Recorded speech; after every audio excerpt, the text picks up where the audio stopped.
नमस्कार दर्शकबिन, स्वागत छ यहाँहरूलाई साहित्यिक कार्यक्रम शब्द चौतारीमा। नेपाल बोर्डर अनलाइन टेलिभिजनको प्रस्तुति शब्द चौतारी कार्यक्रममा यहाँहरूलाई पुनः स्वागत गर्न चाहन्छु र आज हामीले यस कार्यक्रमलाई अलि विशेष कार्यक्रम बनाउने जमर्को पनि गरिरहेका छौँ र आज हामीसँग यस्तो स्रष्टा जोडिरहनु भएको छ। हामी धेरै स्रष्टाहरूलाई समेट्ने कोसिस गरिरहेका छौँ र विशेषतः मुफस्सलमा बसेर नेपाली भाषा साहित्यको श्रीवृद्धिको लागि निरन्तर लागिरहनुभएका स्रष्टाहरूलाई यस कार्यक्रममा महत्त्वपूर्ण स्थान दिने कोसिस हाम्रो जारी नै रहनेछ र आज हामीसँग त्यस्तै गरी रामेछापबाट एकजना स्रष्टा जोडिनु भएको छ। आउनुहोस् उहाँलाई स्वागत गरौँ। रामेछापबाट सृजना पोखरेल हुनुहुन्छ, स्रष्टा सृजना पोखरेल हुनुहुन्छ। यहाँलाई हाम्रो यस कार्यक्रममा स्वागत छ। नमस्कार। हजुर नमस्कार। मलाई पनि यो कार्यक्रममा यो अवसर दिनुभएकोमा हार्दिक धन्यवाद दिन चाहन्छु। यहाँ रामेछापमा बसेर नेपाली भाषा साहित्यको श्रीवृद्धिका लागि निरन्तर लागिरहनु भएको छ र सँगसँगै पेसागत हिसाबमा यहाँले शिक्षण पेसामा पनि आफ्नो ठुलो योगदान पुर्याइरहनु भएको छ। यी दुईटा कुरालाई कसरी समय संयोजन गरिरहनु भएको छ? हजुर, अब म शिक्षण पेसामा लागेको त अहिले 1 वर्ष भयो। हजुर। त्यहाँभन्दा अगाडि चाहिँ म पढ्दै अनि यसो कहिलेकाहीँ अब मलाई यो लेख्न भन्दा पनि अरूले लेखेको चाहिँ पढ्न साह्रै मनपर्ने के। अनि चाहना चाहिँ अब यो साहित्यमा नि केही गरौँ भनेर भन्ने नि। अनि अरूको पनि त्यो क्या अब यस्तो आयो भने खोजी पढ्न मलाई यो कविता भयो अनि यस्तो उपन्यासहरू भयो, कथाहरूमा चाहिँ एकदम इन्ट्रेस्ट लाग्ने के। हजुर। म अनि त्यस्तो खोजिकन धेरै पढ्छु। त्यही हो, फुर्सदको समयमा अब अहिले त स्कुल जाने भएपछि त अब त्यो आफ्नो जिम्मेवारी नि पुरा गर्नु परिहाल्यो। अनि अब विद्यार्थीहरूको लागि नयाँ अब के सिकाउने होइन, अब तिनीहरूको पनि खोजी गर्नु पर्यो। अनि त्यसको अलावा चाहिँ यसो फुर्सदको समयमा अब यस्तो केही मेन चाहिँ म अब यस्तो लेख्ने भन्दा नि केही कार्यक्रमहरू चाहिँ अब यस्तो छ भने भन्नुपर्छ है भने जस्तो भएपछि अनि म ठ्याक्क कोर्न थाल्छु कि। हजुर, जस्तो आज पनि यहाँले धेरै कविताहरू पक्कै ल्याउनु भएको छ। हामी मुक्तक पनि सुन्छौँ, सँगसँगै हाइकु पनि सुन्छौँ र अब कार्यक्रमको पूर्व सन्ध्यामा एउटा कविता सुनौ न त। हजुर, हस् त। म अब यो मैले शीर्षक छ आरक्षिता। जन्मदै नाक खुम्च्याइने परिदृश्यहरू, हुर्काइने सङ्कुचित दायराका परिवेशहरू, खुसीका लागि हुन्छ भन्दा हुन्नका सीमा रेखाहरू, स्वतन्त्र हिँड्ने बाटोमा बिछिएका हुन्छन् तीखा काँडाहरू। त्यसैले त बुवासोका शिकार भए र तडपाई मारिए निर्मला पन्त जस्ता कैयौं छोरीहरू। संस्कारका नाममा छाउपडीका बलि भए र दाइजोको नाममा जिउँदै जलाइए कतिपय चेलीहरू। निरीह नारी बने पुरातन संस्कार र समाजवादमा पिल्सिएका छोरीहरू। दुःखसँग पौठेचोरी खेल्दै खुसी आउने कल्पनामा ठेस लाग्यो काठको पाकसमा। रातो चुरा सिउँदोको सिन्दुरसँगै पखालिए र पलभरमै शून्यमा विलीन भए खुसीका रङ्गहरू। लान्छनाका पर्खालहरू ठड्याइए असहाय विधुवा मानसिक रोगी। तब बोक्सीको बिल्ला भिराइए र डामे जकडिएका आत्माहरूले फलामको त्रिशूलले न्याय माग्न कहाँ जानु। आफ्नै जीवन धराशायी, आफन्त सब बैरी भए, न्यायालयका ढोका बन्द भए। एउटै सिक्काका दुई पाटा, पुरुषलाई कहिल्यै बोक्सो बनाइएन। किनकि पुरुषकै हातमा सिक्का छ, सिक्का कोल्टे फेर्न जानेन र मान्दा पनि मानेन। युग फेरियो, पुरातन सोच फेरिएन। अनि कसरी जन्मिन्छन् आरक्षणभित्र अर्को युगका भिरकुटी पासाङ र पारिजातहरू। अनि कसरी जन्मिन्छन् आरक्षणभित्र अर्को युगका भिरकुटी पासाङ र पारिजातहरू। हस् त, धन्यवाद। असाध्यै राम्रो। आरक्षणभित्र कसरी जन्मन्छन् र अर्का सीता भृकुटी र हरू। यहाँलाई सशक्त नारीवादी कविताको लागि पनि यहाँलाई धेरै धेरै धन्यवाद दिन चाहन्छु। यहाँले मफसलमा बसेर एउटा जुन किसिमको नेपाली भाषा साहित्यको लागि यहाँले निरन्तर गरिरहनु भएको छ र यहाँको लेखन निरन्तर चलि नै रहोस् यही कामना पनि गर्न चाहन्छु। यहाँ मुक्तक पनि असाध्यै राम्रो लेख्नुहुन्छ। अहिले हामीसँग मुक्तक छ, हामी मुक्तक सुन्न सक्छौँ। 4वटा मुक्तक सुनाउनु होला। हजुर। कर्णालीको जनतालाई नुन मिठो छ, भन्सारमा घुस्नेलाई सुन मिठो छ। कर्णालीको जनतालाई नुन मिठो छ, भन्सारमा घुस्नेलाई सुन मिठो छ। कस्तो सृष्टि रचिदियौ नि दैव तिमीले, कस्तो सृष्टि रचिदियौ नि दैव तिमीले, बलात्कारी दानव आत्मालाई हुन मिठो छ। कर्णालीको जनतालाई नुन मिठो छ, भन्सारमा घुस्नेलाई सुन मिठो छ। अब दोस्रो। यो नियतिको खेल कस्तो, यो नियतिको खेल कस्तो, आफ्नैमा हुने झेल कस्तो। यो नियतिको खेल कस्तो, आफ्नैमा हुने झेल कस्तो। कस्तो कानुन बनाउँछ सरकार, कस्तो कानुन बनाउँछ सरकार, महोदय निर्दोषलाई लाने जेल कस्तो। यो नियतिको खेल कस्तो, आफ्नैमा हुने झेल कस्तो। हजुर। तेस्रो मुक्तक। हजुर। स्कुल कलेज जता पनि अघि मात्र पर्थ्यो, स्कुल कलेज जता पनि अघि मात्र पर्थ्यो, आँखामा आँखा मिलाई मनका कुरा गर्थ्यो। स्कुल कलेज जता पनि अघि मात्र पर्थ्यो, आँखामा आँखा मिलाई मनका कुरा गर्थ्यो।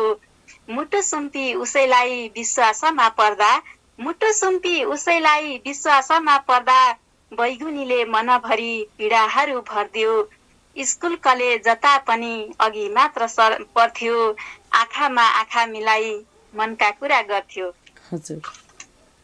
अब चौथो मुक्तक। हजुर। आजकल पानीको बदलामा आँसु पिउन थालेकी छु, आजकल पानीको बदलामा आँसु पिउन थालेकी छु। छिया छिया ती टुक्राहरू सिउन थालेकी छु, आजकल पानीको बदलामा आँसु पिउन थालेकी छु। छिया छिया ती टुक्राहरू सिउन थालेकी छु। यो मनमा तिमीलाई राखे थिएँ छुरा हानेर गयो, यो मनमा तिमीलाई राखे थिएँ छुरा हानेर गयो। लाग्दैछ मुटु बिना पनि म जिउन थालेकी छु, लाग्दैछ मुटु बिना पनि म जिउन थालेकी छु। आजकल पानीको बदलामा आँसु पिउन थालेकी छु, छिया छिया ती टुक्राहरू सिउन थालेकी छु।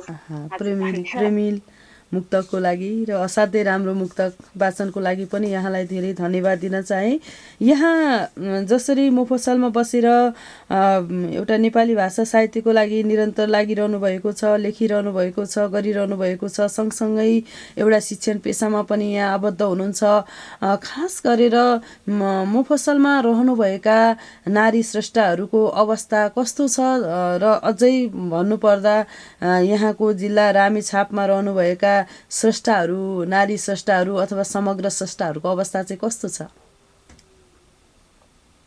हजुर, अब यो अहिले त अब पहिले अलि अगाडिको कुरा गर्दा चाहिँ अब जब यो अनलाइनहरू थिएन त्यतिखेरसम्म चाहिँ अब यो महिलाहरू चाहिँ आफ्नो भए पनि हुन्छ नि, अब इच्छा हुन त भन्छन्, चाहना भएदेखि बाहना कति कति, अब इच्छा भएदेखि त्यो आफै प्रस्फुटन हुन्छ भनेर भन्ने पनि एउटा भनाइ छ होइन। तर त्यो एउटा अवसर नपाइकन चाहिँ इच्छा चाहना भएर पनि मान्छे अगाडि बढ्न सक्दैन। अब त्यसको लागि अब मनमा भएको कुराहरू होइन अब अगाडि गर, कुनै कार्यक्रममा गर भन्नलाई पहिले त त्यसमा मान्छेहरूको अब घर परिवार, सर्वप्रथम त घर परिवारकै सपोर्ट चाहियो। त्यसपछि अब त्यो एउटा आफूले देखाउने माध्यम भनौँ न, अब अहिले त अनलाइनहरू छ अनि त्यसले गर्दा पनि अहिले चाहिँ अब कतिपय महिलाहरूले चाहिँ अब त्यो आफ्नो प्रतिभाहरू देखाउन पाउनु भएको छ कि अलि पहिलेको अवस्था चाहिँ अब त्यस्तो थिएन। पहिले भन्दा चाहिँ अब अलि सहज हुँदै गएको छ होइन। अब अलि महिलाहरू पनि शिक्षित हुँदै जानु भएको छ। अब यो विभिन्न सङ्घ संस्थाहरू पनि अब यो साहित्यिक सम्बन्धी अब गठन भएका छन्, त्यसले गर्दा पनि अलि सजिलो भएको छ। हजुर पहिलेको तुलनामा। जस्तो यहाँले भनिरहँदा रामेछापले नेपाली भाषा साहित्यका लागि निकै वरिष्ठ साहित्यकारहरू जन्माइसकेको छ र अहिले पनि निकै ठुला ठुला साहित्यकारहरू रामेछापले जन्माइसकेको छ र अहिले पनि हुनुहुन्छ र आगामी दिनमा पनि यहाँहरू जस्तै एउटा स्रष्टाको रूपमा जन्मिरहनु भएको छ। यो रामेछापले दिएको नेपालको एउटा नेपाली भाषा साहित्यको क्षेत्रमा ठुलो योगदान छ, जिल्ला स्तरीय हिसाबबाट हेर्दा पनि महत्त्वपूर्ण छ हैन। त्यो भएको हुनाले जस्तो अब यहाँहरूको जुन किसिमको लगाव छ, जुन किसिमको नेपाली भाषाप्रतिको स्नेह माया, एउटा सद्भाव र एउटा मेहनत र साधना पनि छ, यो निरन्तर नै रहिरहोस्, हाम्रो पनि कामना यही छ। दर्शकबिन, यति बेला हामी नेपाल बोर्डर अनलाइन टेलिभिजनको प्रस्तुति साहित्यिक कार्यक्रम शब्द चौतारीमा छौँ र हामीसँग यति बेला एकजना नारी स्रष्टा जोडिरहनु भएको छ, सृजना पोखरेल, जो मोफसलमा बसेर नेपाली भाषा साहित्यको लागि निरन्तर योगदान पुर्याइरहनु भएको छ र रामेछापबाट हामी यति बेला उहाँलाई जोडिरहेका छौँ। यहाँहरूलाई यो कार्यक्रम अवश्य पनि मनपर्छ होला। यस कार्यक्रमलाई मन पराएर लाइक, कमेन्ट, सेयर र सब्सक्राइब पनि गरिदिनु होला। अनि यहाँले जसरी मोफसलमा बसेर एउटा काम गरिरहनु भएको छ हैन, नेपाली भाषा साहित्यको क्षेत्रमा जसरी एउटा नारी स्रष्टाको रूपमा पनि अगाडि आइरहनु भएको छ, यहाँका असाध्यै राम्रा कविताहरू हामीले सुनिरहेका छौँ र अरू पनि हामी कविता सुन्ने क्रममा पनि छौँ। यति बेला चाहिँ यहाँसँग 5 वटा जति हाइकु छन्, हामी हाइकु सुन्छौँ। हजुर हजुर, अब हाइकु भन्छु म। हजुर। कोरोनाको कर अस्तव्यस्त जिन्दगी त्रासको झिलको। हजुर। डढेको मन रङ्गीन त्यो सहर टुक्रेको शान्ति। पहिलो प्रेम किला बन्दा मुटुमा कसरी झिक्नु। चाप्लुसी मान्छे कचहरी थुपार्दा धारिलो छुरा। हजुर। भरोसा टुट्दा खुम्चिदियो आकृति, हल्लो छ प्रेम। हजुर। पाकेको मन, अस्ताएको धमनी, लुकेको याद। आहा, असाध्यै राम्रो हाइकुको लागि यहाँलाई धेरै धेरै धन्यवाद। र हाइकुमा अझै यहाँका सृजनशील कलमहरू अझै अग्रसर भएर लागिरहन्। विशेषतः नेपालमा हाइकु को प्रवेश चाहिँ 2019 सालमा भए पनि आजको अवस्थामा आइपुग्दा जसरी नेपाली भाषा साहित्यमा अरू विधाको विकास भए जस्तै गरी नेपाली भाषा साहित्यमा हाइकुको विकास क्रम अलि सुस्त गतिमा गइरहेको छ र यहाँसम्म यहाँले यति बेला हाइकु यसरी भनिरहँदा आगामी दिनमा यहाँका हाइकु लेखन र समग्र नेपाली भाषा साहित्यको सृजनामा यहाँको चाहिँ असाध्यै प्रखर भएर निस्कियोस्, यो पनि कामना गर्न चाहन्छु। र सँगसँगै हाइकु सङ्ग्रह निकाल्ने यहाँको जुन चाहना छ यो छिटै पूर्ण होस् भन्ने पनि कामना गर्न चाहन्छु। र एउटा कविता फेरि सुन्ने समय भएको छ। हजुर, यो चाहिँ मैले त्यो जब यो कोरोना चाहिँ अब नेपाल भित्रिएपछि भनौँ न, अब यस्तो सुरुमा भित्रिएपछि चाहिँ जब लकडाउन भयो अनि त्यो बेलामा लेखेको थिएँ, त्यही भन्न चाहे अहिले चाहिँ। कविताको शीर्षक छ कोभिड-19। नोबेल कोरोना हुँदै कोभिड-19 ले परिचित यो दर्दनाक भाइरसले विज्ञानलाई चुनौती दिँदै विश्व नै तहस नहस पारिरहँदा भविष्य कहाली लाग्दो बनिरहेको छ। सुन्दर सपनाहरू निमोठिँदैछन्, नजिकिँदैछन् त केवल निष्पट्ट अँध्यारा रातहरू अनि तथ्याङ्कमा थपिने मृत्युहरू। घरबारी बन्दकी राखेर डाक्टर इन्जिनियरको सपना कुम्लो पार्दै विदेशिएका छोराछोरी। डाक्टर इन्जिनियरको सपना कुम्लो पार्दै विदेशिएका छोराछोरी भर्खरै विवाह बन्धनमा बाँधिएर जीवन योजनाको फेरिस्ता तयार पारेर सहजता कमाउन गएका श्रीमान पटक पटकको बिन्ती बिसाएपछि ठेकेदारको स्वीकृतिमा भर्खर काम पाएको मजदुर सबैका सपनामा तुषारापात बनिरहेछ पापी कोरोना। अत्यास लाग्दो भुमरीमा घुमिरहेछ माया एक्लोपनको आभासले, अत्यास लाग्दो भुमरीमा घुमिरहेछ माया एक्लोपनको आभासले, विरहका अश्रुधारा बगिरहेछ। थाहा छैन कतिका सपना बुनिन्छन्, कतिका सपना चुनिन्छन्। विवस्ता यत्र तत्र छरिएका छन्, गरिबका चुलोहरू अस्तव्यस्त छन्, निरीह मजदुरहरू पीडित छन्। जीवन सहजतालाई कसरी डोर्याउने, तर पनि विडम्बना दिन सकेर मृत्यु भएकाले पनि मलामी पाउन गाह्रो छ। एक आपसमा मानवता हराएको छ, भाइरसले आक्रमण भएकालाई घृणा गरिन्छ। यो कसैको रहर होइन कि यसरी मानवता हराएर भाइरस परास्त हुने हो, के सामिप्यता गुमाएपछि भाइरसको पराजय निश्चित हुने हो। थाहा छैन भावी पुस्ताको भविष्य, देशको अर्थतन्त्र, यो भुमरीको अन्त्य।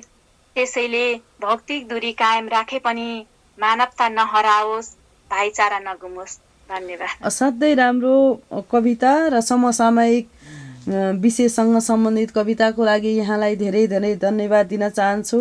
र कोभिड-19 विश्वमा प्रवेश गरेको 1 वर्ष पुरा भइसकेको छ र विश्वमा धेरैजनाको ज्यान लिइसकेको अवस्था छ भने नेपालमा पनि अहिले यसको सङ्क्रमणले भयावहको स्थितिमा पुगेकै कारणले गर्दा पनि हामीले यो कार्यक्रमलाई अनलाइनबाट गरिरहेका छौँ कि यो कार्यक्रम गर्नुको मेन कारण पनि कोभिड-19 नै हो। अब हामीले जति बेला पनि कोभिड-19 भनेर बसिरहँदा हाम्रा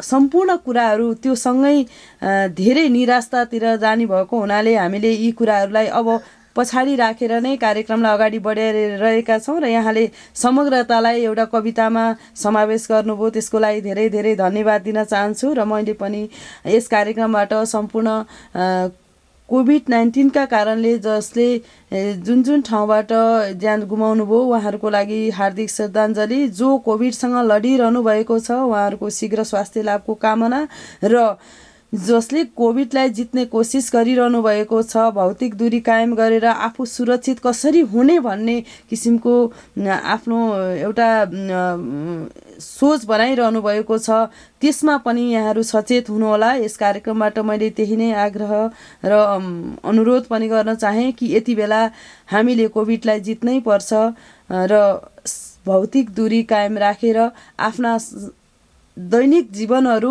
आफ्ना सम्पूर्ण कुराहरूमा हामी फर्किनै पर्ने बाध्यता छ। र अहिले सम्भवतः नेपालमा पनि त्यो अवस्थाले गर्दाखेरि भोकभोकै मर्नुभन्दा, कोठामै बसेर मर्नुभन्दा अब कोभिडसँग जुधेर मर्नु ठिक छ भन्ने किसिमको वातावरण र बाध्यताले नै यसलाई सामान्यकरण गरिए तापनि तर स्वास्थ्य अवस्था असाध्यै भयावह र सङ्क्रमणयुक्त अवस्थामा छ कि म नै बाहिर निस्किन सकिरहेको छैन, यहाँ नै बाहिर निस्किरहनु सक्नुभएको छैन, तर पनि हामीले अनलाइनबाट यो कार्यक्रम गर्न सकिरहेका छौँ र धेरै साथीहरूलाई जोड्न सकिरहेका छौँ। दर्शकबिन, यो सबैको बाध्यता हो, यो कसैको रहर होइन। तर अब हामीले आत्मबल सबैभन्दा दह्रो बनाएर कोभिडलाई जित्ने कोसिस नै सबैभन्दा ठुलो औषधि नै हामीसँग यति बेला यही नै औषधि हो, अरू कुनै औषधि छैन। यहाँलाई धेरै धेरै धन्यवाद। कोभिडलाई फेरि पुनः यस कार्यक्रममा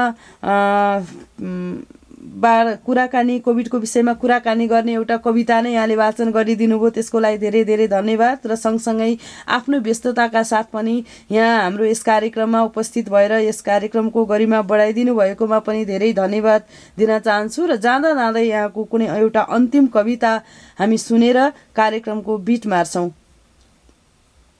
हजुर, अब म भन्न लागेको कविताको शीर्षक चाहिँ भ्रूणको हत्या छ। यो चाहिँ मैले अब आजभोलि चाहिँ यो छोरीहरूको चाहिँ जति यो देखिन्छ समाचारमा होइन, छोरीहरूको यो बलात्कारका घटनाहरूदेखि लिएर अनेक देखेपछि यो साह्रै नै यो छोरीहरू चाहिँ असुरक्षितै भए भनेर अलिक विरक्त लागे जस्तो भएर चाहिँ यो शीर्षकमा लेखेको छु। मेरो कविताको शीर्षक चाहिँ छ भ्रूणको हत्या। हजुर।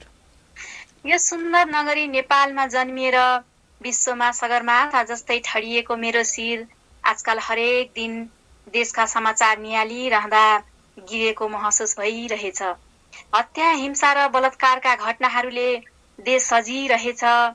निर्मलाको न्यायको लागि लडिरहँदा निर्मलाको न्यायको लागि लडिरहँदा आडम्बरीको खोल ओडेको प्रशासनसँग लिप्त नीला आँखाहरू हेरेर न्यायको सास फेर्न नपाउँदै आफ्नै बाबुबाट बलात्कृत छोरीको पीडाले रगत उम्लिएको छ।